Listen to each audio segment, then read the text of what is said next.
Hello, my name is Fernando Raul and welcome to another video for Fernando Raul Astrology. And today we're going to be talking about the different alien races in Star Trek and how they can relate to the classical planets of Jyotish or the Vedic astrology of India.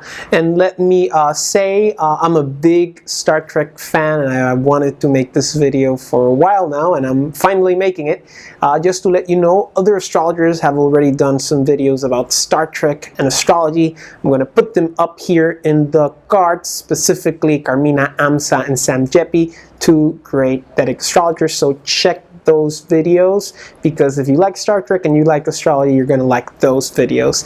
So moving on, just to let you know, as some of you might know, the planets in Jyotish have a lot of meanings. They are significators of many things. Why? Because the planets, the signs, and the houses have to represent the totality of the experience we share in this world, and hence the planets have a lot of meanings. And what we're going to do today is that we are going to compare the different alien races in Star Trek to the classical planets of Jyotish. We're going to take a planet and we're going to say how it relates, or how it can relate, to a specific alien race in the fabulous world of Star Trek. So, Trekkers and Trekkies, let's start. So first, let's start with the first planet, the king of the planets in the planetary cabinet, which is the Sun. And let me tell you, this was probably the hardest one to pair, but here we go. For the Sun, I chose the Q continuum, which was a specific race that first appeared in TNG, the first episode actually of TNG, The Next Generation, with the Q character, and which also appeared at the very end of the last episode in Season 7. And the Q are basically omniscient, omnipotent aliens who encounter different characters in the Star Trek universe and present humanity with big lessons, with some existential paradoxes that some characters have to face. But why do I associate the Q with the Sun? Basically because in Star Trek universe, the Q are the closest thing to God, and in astrology the Sun is the closest thing to God. I mean, the Sun is perfect. He always comes out, he always goes down, he is the prime thing we use to measure time in terms of our relationship to the seasons, and our relationship to the stars, to how time is quantified, be it tropically or sidereally. But the Sun is very important, and it's the closest thing to God also, because thanks to the energy of the Sun, we have life in this planet. The Sun gives energy to the plants give energy to the animals and the plants give energy to the humans, and the humans do a lot of things in the world, to put it nicely. And the Q, in a way, not necessarily give energy to other characters, but they are very close to being gods. They're omniscient, they're omnipotent, they can travel through time, they can travel long distances in very short time. Thanks to the Q, the crew of the Enterprise D first met the Borg, I believe in Season 3 or 4 of TNG. And as I said, they're omniscient, they're omnipotent, and they're also constant, and the Sun is constant.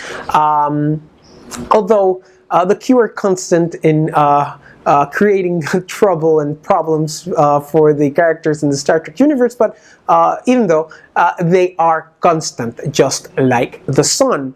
And they are malefic. They create a lot of problems to many characters, and in a way the Sun also creates problems. I mean, the Sun is a malefic. It's a natural Atmakarka, but it is a malefic. And why is the Sun a malefic? Because in a way, the Sun is our essence, the Sun is what inspires us, our honor. In a way, it's part of our ego. And what the Sun does, it's that it takes us away from the things and the people who do not enrich us, who do not contribute to our growth, or at least do not contribute to who we really are or who we really have to become in this world. And in a way, the Q are very malefic, not because they do that, but because they just, taunt humans. They create situations where they test us. Probably, as Q had said in some episodes of Voyager and TNG, just to see how humans evolve, and maybe humans might become Qs in Millennium. But it's very interesting how the malefic aspects of the sun can be associated with the malefic aspects of the Q. In a way, the Q are immortal, just as the Atma is, which is a representation of the sun. And actually, there was an episode in Voyager where a Q wanted to commit suicide, and there was a jury, a trial with Captain Janeway, and the trial was so that the Q could become human, so he could die, and then he did die. That created some trouble, but in a way, Qs are immortal, and that episode represented the immortality of the Qs, and how becoming mortal might create a lot of problems, which it did. It created some sort of civil war within the Q continuum in subsequent episodes. But in a way, also, we can relate the sun to the Q because the Q are limitless. As I said before, omniscient, omnipotent, and in a way, they're the closest thing to God. They're not necessarily the best characters in terms of helping people, but in a way, they are very, very powerful. They are the most powerful beings in the galaxy, in the Star Trek universe. There might be some contenders to that, but in a way, they're the most popular ones and the most explored in the series. Okay? So, we have the sun to the Q. Now let's move on to the second planet, which is the queen of the planets in the planetary cabinet, which is Chandradeva, or the moon. And the Star Trek species race, which I alluded, the moon was the Betazoids. It's specifically exemplified in TNG by the character of Deanna Troi, the counselor. And why do we associate the Betazoids to the moon? Because the Betazoids are very mental, they're very empathic. Actually, they're telepaths, so they're empaths. Most of them are able to read other people's minds, and the mind is the manas, which is the reflection of the tabernacle. It's the reflection of that omnipotent energy, which is the atma of the sun, which can only come to the world through the manas. And the Betazoids relate to the mind, and they read minds, they feel emotions, which is also a part of the significators of the moon. And they're very conscious about other people's emotions and how they deal with it and how they can help them deal with it. That's why Deanna Troi is the counselor in the Enterprise D in the TNG seasons, because she's empathic enough to deal with these characters' problems and dilemmas throughout the seasons. And in a way, another characteristic which I really like, the Betazoids, the most the physical aspect that mostly distinguishes Betazoids are their completely dark pupils, which can relate to the Krishna Paksha sides of the moon. Krishna Paksha being the phases of the moon when the moon is new or is losing light. The Betazoids have completely dark pupils, so it can relate to the new moon when it is in conjunction with the sun. Also, the Betazoids have very different approaches when it comes to feeling emotions. When they can sense the emotions of species, they feel comfortable. When they can't feel the emotions or can't read the minds of other species, like the Ferengi, for example, they don't feel so comfortable, which resembles the two-sidedness of the moon, being a malefic or being a benefic, depending on the chart in question.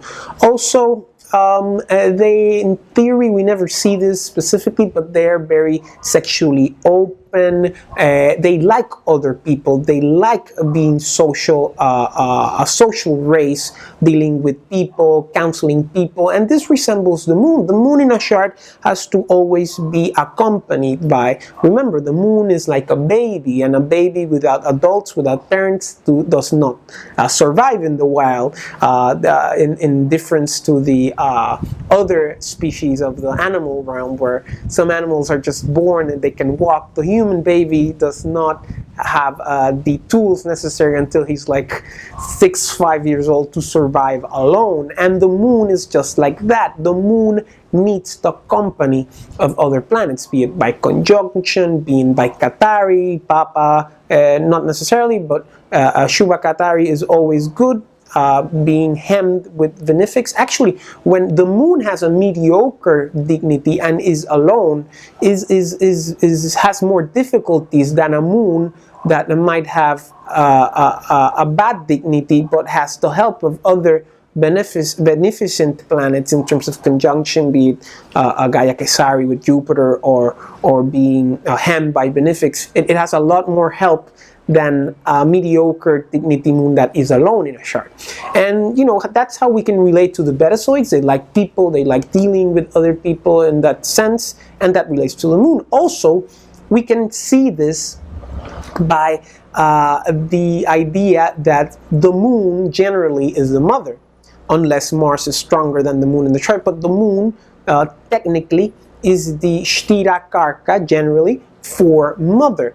And in the Star Trek universe, the epitome, the prime character that represents mothers, is Luxwana Troy, the mother of Deanna Troy. And we see how Luxwana is. She's very emotional, she's very outgoing, she's very expressive. It's like a very strong moon in a way.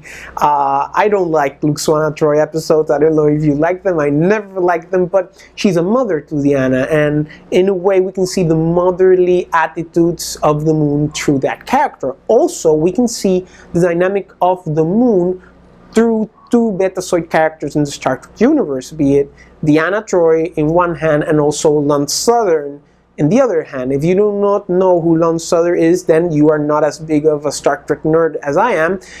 He was a betazoid in Voyager, in Star Trek Voyager seasons 2 and 3, I believe. But he was a Maquis and he was a betazoid, but he was a type of serial killer, a type of psychopath in a way. And you can juxtaposition both characters. In the one hand, you have the beneficial Deanna Troy. She was a Star Trek officer. She was by the book. She helped other people. She was an empath. And on the other hand, you have a Southern, which was a Maquis, which was a revolutionary, which was a psychopath, which killed people. At the end, he saves the crew from the case on, I believe it was in the beginning of season 3 of Voyager, whatever. The thing is that you can see how the moon can go either way. The moon can be a very good planet, or it can be a very damaged planet, depending upon, of course, dignity, depending upon conjunction aspects, Sagittaria, Vashtas,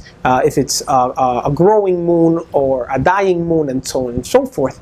But here we see that both are empaths. These both characters relate to emotions, relate to other people's minds and other people's manas, but in a way they have different reactions, right? One is growing, one is networking, knowing people, the other is decreasing, the other is going inside, introspective, troublesome, and so on and so forth. But we can see here the dichotomy of the moon through these two Star Trek characters, which are both, by the way, betazoids. So we have the moon is betazoid, the sun was Q. Now let's go to the third planet of the classical planets, which is the general of the planets in the planetary cabinet, which is Mars. And if you are a Star Trek fan and you know the significators of Mars, then you're going to know which race, alien race, alludes to Mars, which is obviously the Klingons. So this is a very easy one. I mean, the Klingons are a warrior race. and everything for them is aggression, everything for them is a competition, everything for them is a fight. But actually, making this video and doing my notes, I realized that, you know, the Klingons live in Kronos, and Kronos is the Greek word for Saturn. And in a way, I imagine like the Klingons being Mula Trikona Mars conjunct Saturn in Aries. I mean, they're strong, but there's that Saturn energy that might drag them down, and Saturn-Mars conjunctions can create frustration, can create a lot of friction, and can even create the potential for very bad things. But in a way, with a strong Mars and a weak Saturn, it's like a slingshot that goes back and forth, but it's a very strong arrow in a way. And that's the thing with the Klingons. They're very aggressive, but they're always coming back. They're not omnipotent, they're not almighty, they don't have the Klingon Empire all around the Alpha Quadrant, but in a way there's a lot of friction. In a way, Klingons always create friction, always create conflict, and Mars, being the planet of conflict, the planet of competition, the planet of aggressiveness, relates to the Klingons. And also, the Klingons not only have a warrior ethics, they have a warrior pathos, they have a warrior logos, so it's all there. Warrior emotions, warrior ethics, warrior logic, and that's all going to Mars in a way. They also see everything in terms of competition, of enemy, of the people who are with honor, those who are not with honor, and those are not necessarily the honor part, but the idea of the other being a competitor, being somebody who has to be beaten, somebody who we have to fight. That's a very Martian approach to life. And in a way, they also take things to the extreme in terms of aggressiveness, and that's a very Martian thing, because Mars is a logic in many ways, but it's immediate logic. It's the type of logic that we need to address in order to survive from a Tamasic point of view. I mean, we need, our car fell in a lake. We have no time to think. We have to react and survive. We have to break the glass and swim away, or else we're gonna die. The same thing if we have a burglar coming in and you know martial arts and he has a gun. You know, you need that fast reaction, that fast logic, not thinking of what's going to happen. You just got to do it, and that's the Martian logic that extends in many ways to how Klingons deal with other characters in the Star Trek universe. Another thing, this whole thing about warriors, about the war, about these Martian attitudes and how it relates to it, is a very Martian spirituality, which can relate to the Bushido philosophy of samurais in ancient Japan, which is probably some type of thing that maybe inspired especially TNG writers to create the Klingon universe, because the Klingons in TOS were more based on other things, specifically as I've read more like the African American communities in the States, right? And you know, the Vulcans were the Japanese, the Romulans were the Chinese, and so on and so forth. But in a way, that Bushido philosophy was instrumental in crafting the Klingon aesthetics that proceeded in DS9, Voyager, and even Enterprise, and now maybe Discovery. But you know, Discovery is Discovery, whatever. So here we go. Mars relates to the Klingons. Now we go to the fourth planet, which is the prince in the planetary cabinet, which is Mercury, Buddha Deva. And in my opinion, Mercury relates to the Federation, or better yet, the humans. But it's the idea of the humans creating the Federation in itself.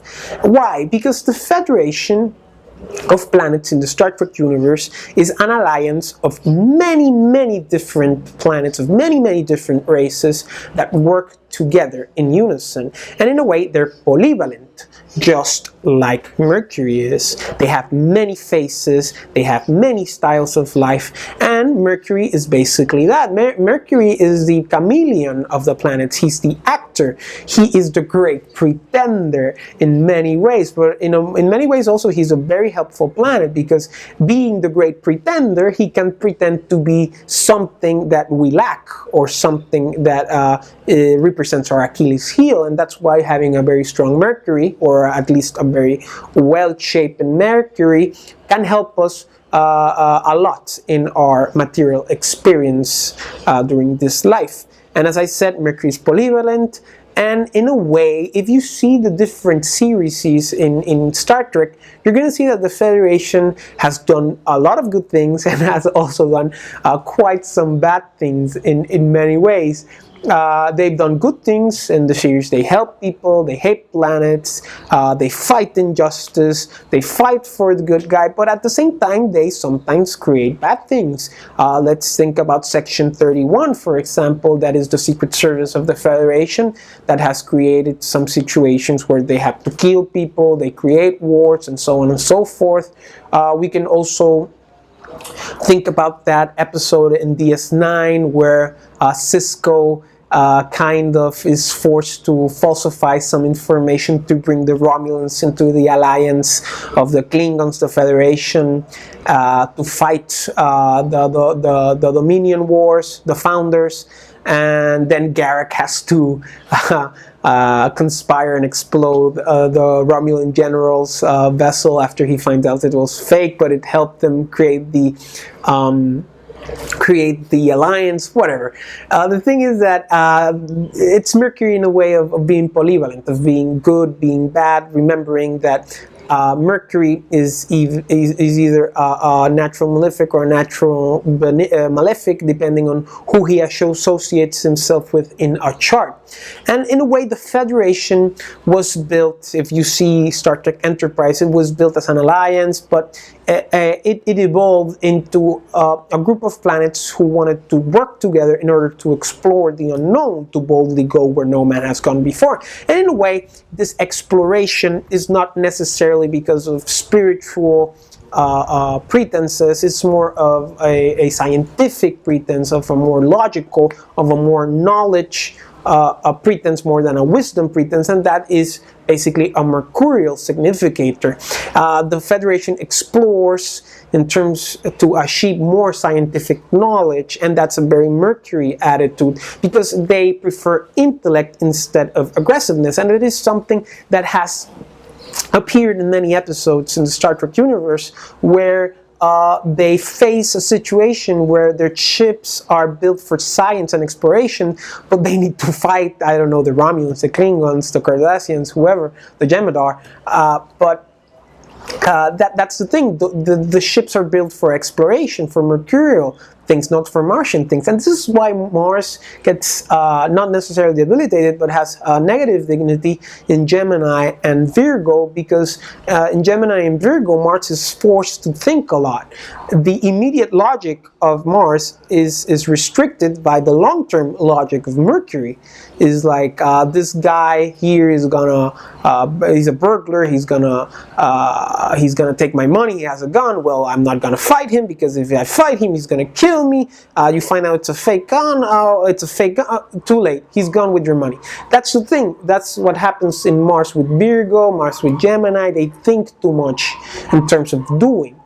And I'm not saying that the Federation thinks too much and acts too little, because it always takes the path of diplomacy, the path of dialogue, instead of the path of fighting more, just like the Klingons do, or maybe even the Cardassians, or maybe even the Jem'Hadar, for that example. And that also shows the ethos of the Federation, which is more a pacifist organization instead of a warlike organization, which was an issue during the Dominion War, where they had to militarize in many ways and bring help from other species in order to fight the aggression from the Founders from the Gamma Quadrant through the wormhole of Beidro. Okay, so Mercury, the Federation. Let's proceed to the fifth planet, which is Jupiter, which is the spiritual counselor in the planetary cabinet.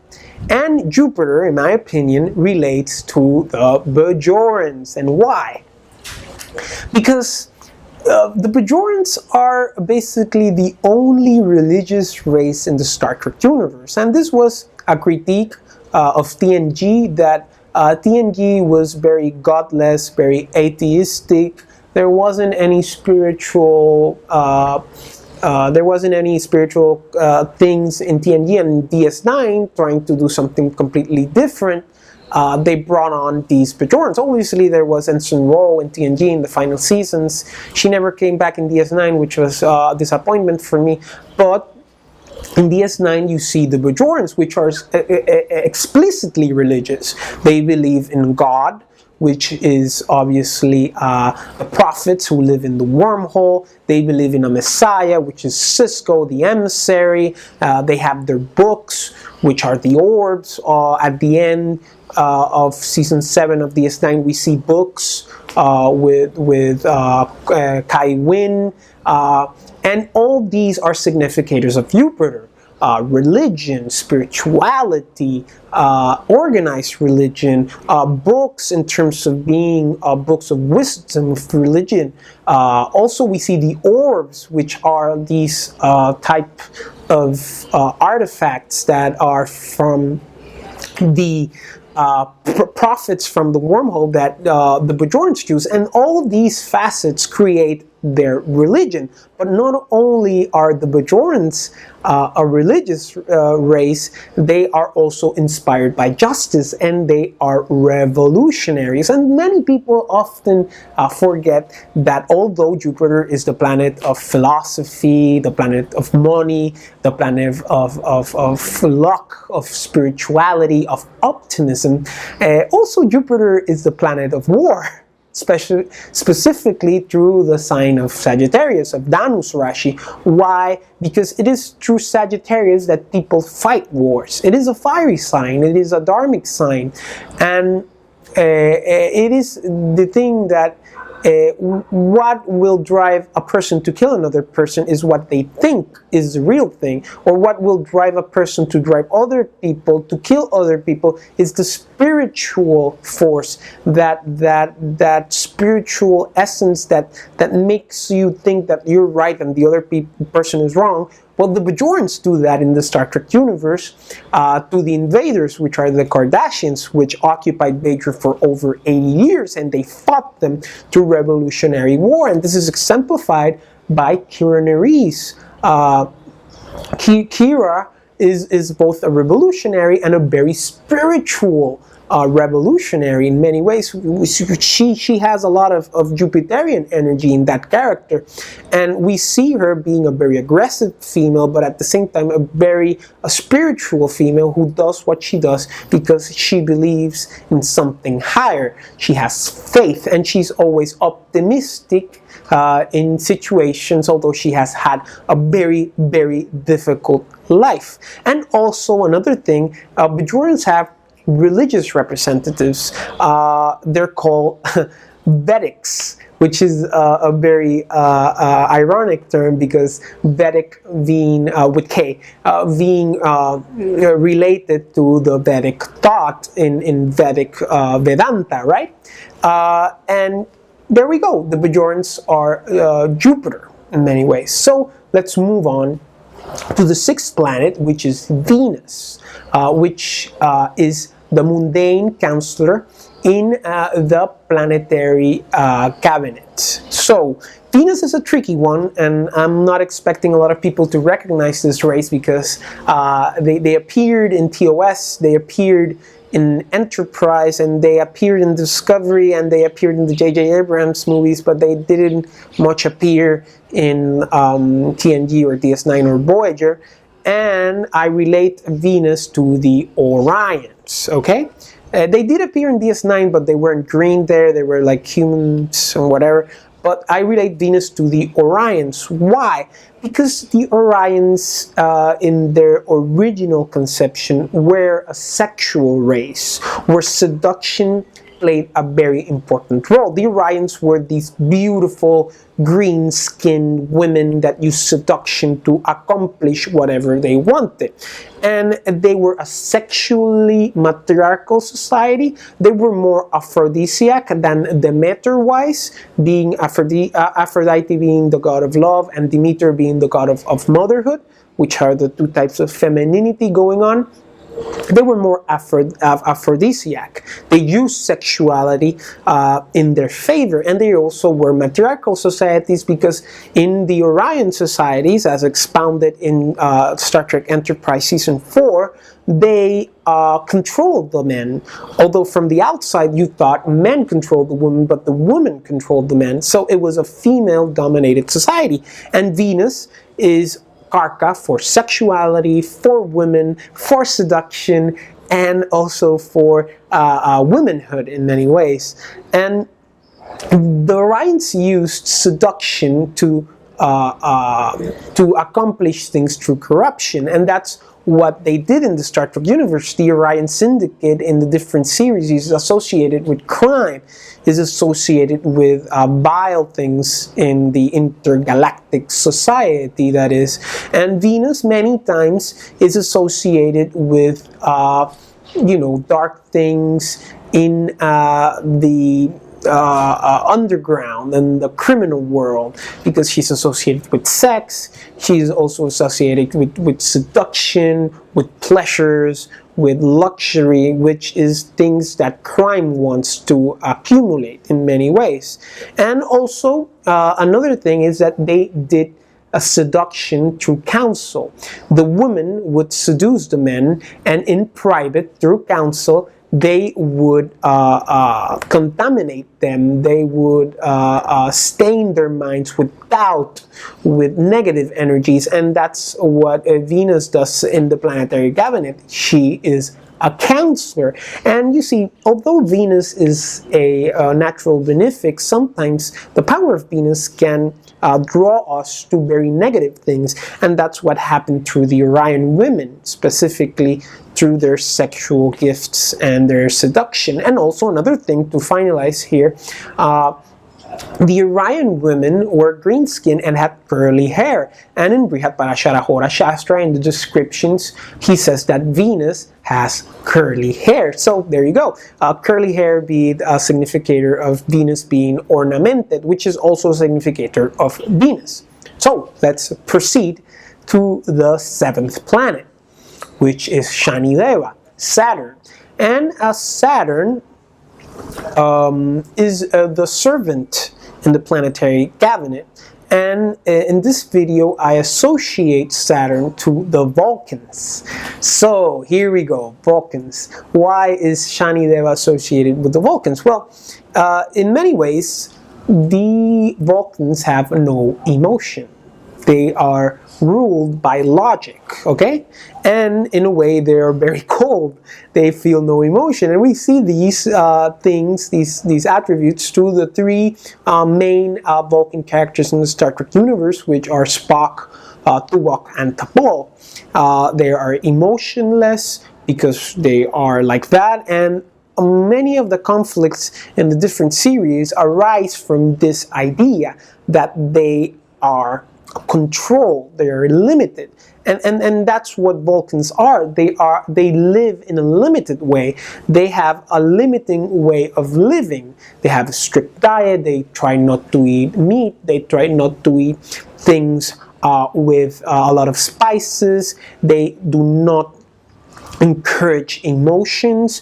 They encourage the suppression of emotions. They encourage the limiting aspect of emotions and the superiority of logic and ideas. They have a limiting way of sexual intercourse through the Ponfar. They only have sex every 7 years or so, and in a way it's a very limiting way of mating, and in a way they're limited through their discipline and the teachings of Surak, which is the Vulcan Jesus that came in and said that logic was the way to save the Vulcan planet and the Vulcan race, and the people who did not agree with that flew over to Romulus to create the Romulan Empire. And Vulcans are very disciplined.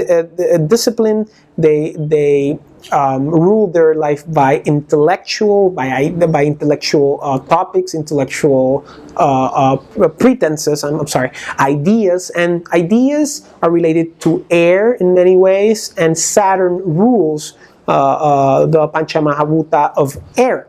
Okay, so here we see how all these things are related to Vulcans, because as we've said logic before in the other races, but if Mars is immediate logic, Mercury is long-term logic, Saturn is cold logic. Saturn is the idea that we're gonna die, everything in this world is insignificant. It's the logic that happens when you are so realistic that you become a pessimist. And many times people associate Saturn with pessimism, but I try to associate it with realism. An afflicted Saturn is pessimism, and in many ways Vulcans are very realistic. I mean, the needs of the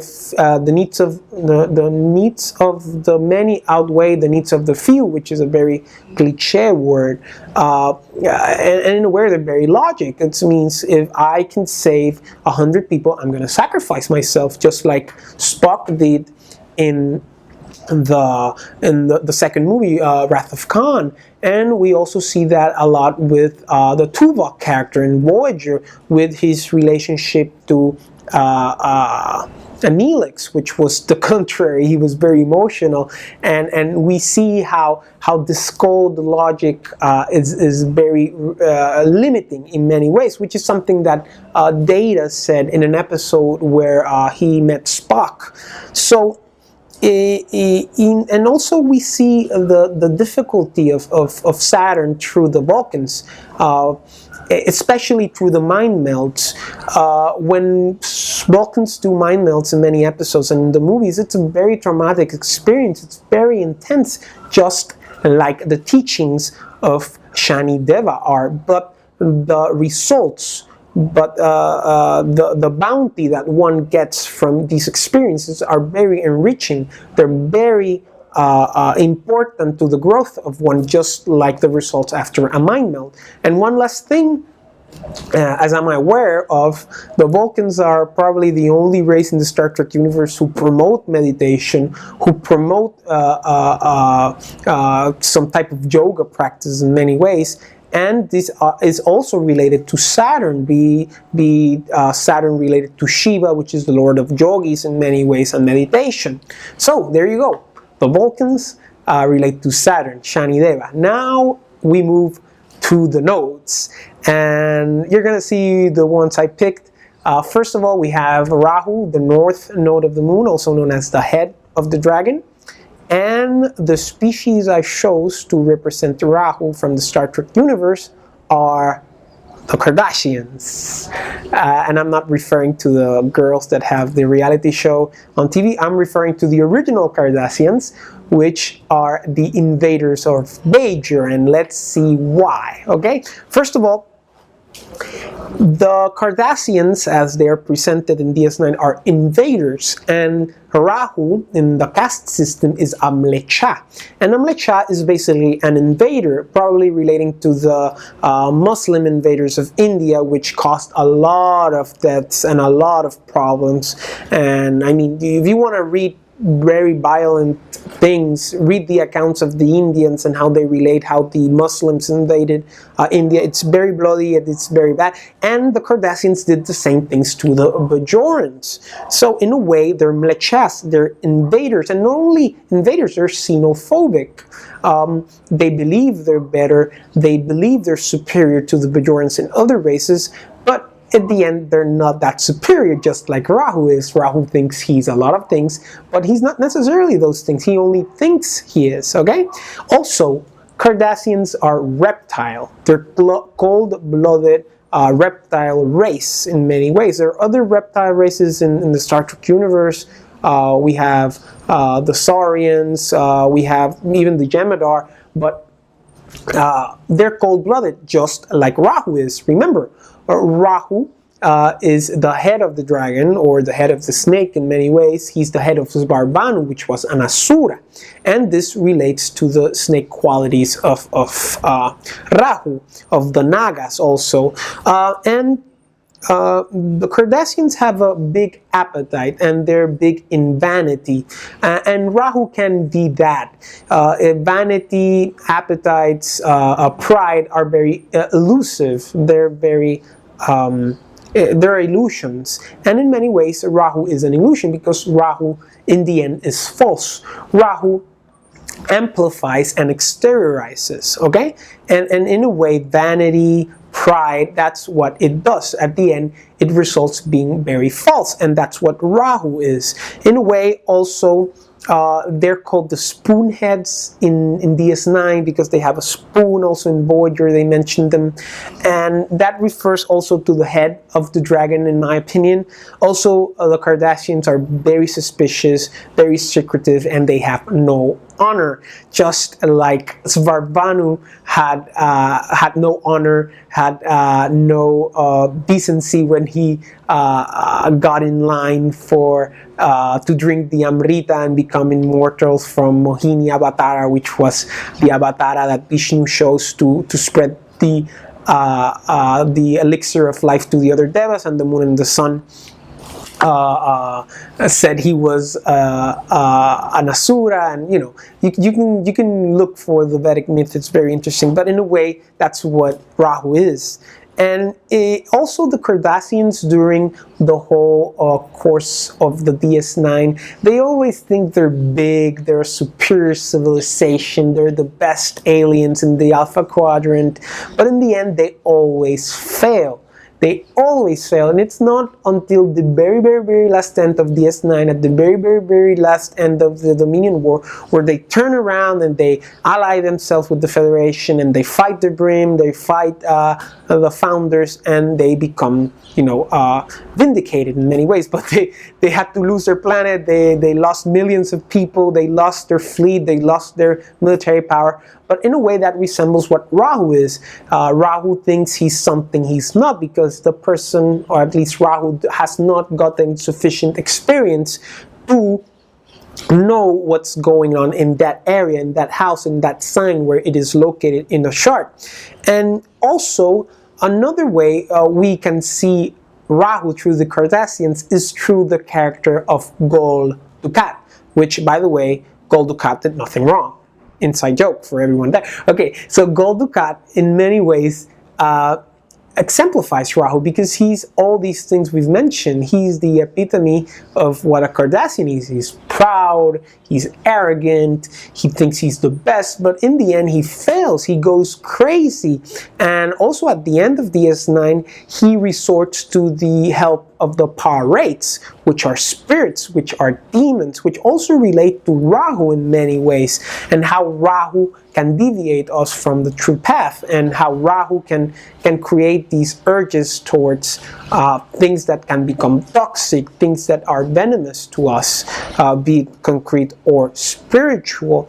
And also another thing, Rahu many times relates to drugs, to poisons, and the Cardassians had a drink that was called Konar, and that can also relate to Rahu in many ways. There have been all other Star Trek alcohol drinks like Saurian brandy, Romulan ale, Andorian ale, but Konar was very important to especially the character of Damar in DS9. But yeah, there you have it. Rahu relates to the Cardassians. Now, finally, we move on to Ketu, which is the southern node of the moon, also known as the tail of the dragon. And I chose the trills with symbiote to represent the south node of the moon. For those who do not know who the trills are, then you have to watch more Star Trek. The trills are these alien races that have little worms inside them, that not all of them, some, it's very difficult to get the worm, and those worms are called symbiotes, which are a species of alien that has lived through a lot of centuries, through a lot of lifetimes, and they give the experiences to that host, and that host gives experiences to that worm until it dies, and then it has to change from another body. And in a way, that is KETU, because trills with symbiote have to deal a lot with past life experiences, and we see this through the characters of Jyotish Dax and Esri Dax, and we're going to talk about that later on. But they have to deal with the preconceptions, with the ideas, with the experiences, with the relationships they had in other lives, and they have to deal with those in this life, and they have to work on how they can combine that with their current experiences. And they're sometimes very uptight about their past life experiences, just like KETU is. KETU is very uptight about the things we think we know, the things we're familiar with, because in a way we have to lose those things in order to evolve. We have to leave the castle and go explore. We have to leave the things that we've already known and done in past lives and move on to the things we haven't done before, because we have to evolve. We have to listen to our karmic past, acknowledge it, but we have to follow our dharmic path, our future, which is signaled by RAHU and other significators of self. And in a way, as I said before, trills in the Star Trek universe were usually uptight about past life experiences, especially when they related to taboo subjects, especially the idea of relationships of past life coming forward.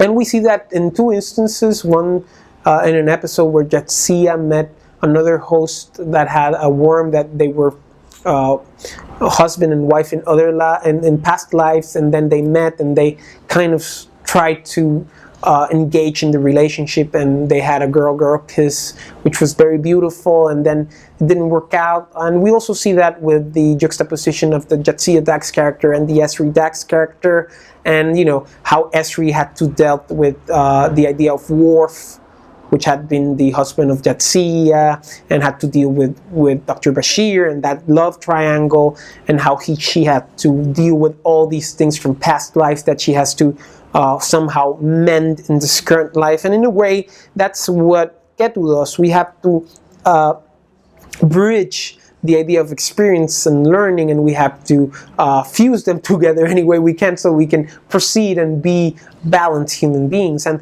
that's something that happens when the nodes are very charged, when you have a lot of conjunctions with the north node and a lot of conjunctions with the south nodes. That can be very difficult in many ways for the Yataka.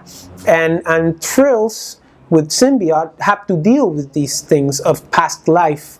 And in a way, it's all about symbiosis when it comes to KETU. How can we acknowledge what we've done before but leave it behind in many ways? Let it die, let it just pass away, and just flow, and just go to the unknown and explore, to boldly go where no one has gone before, or at least to boldly go where we have never gone before.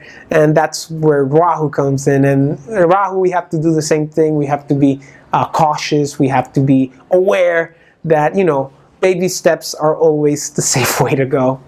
But yeah, there you go. I hope you liked this video. So let's do a recap.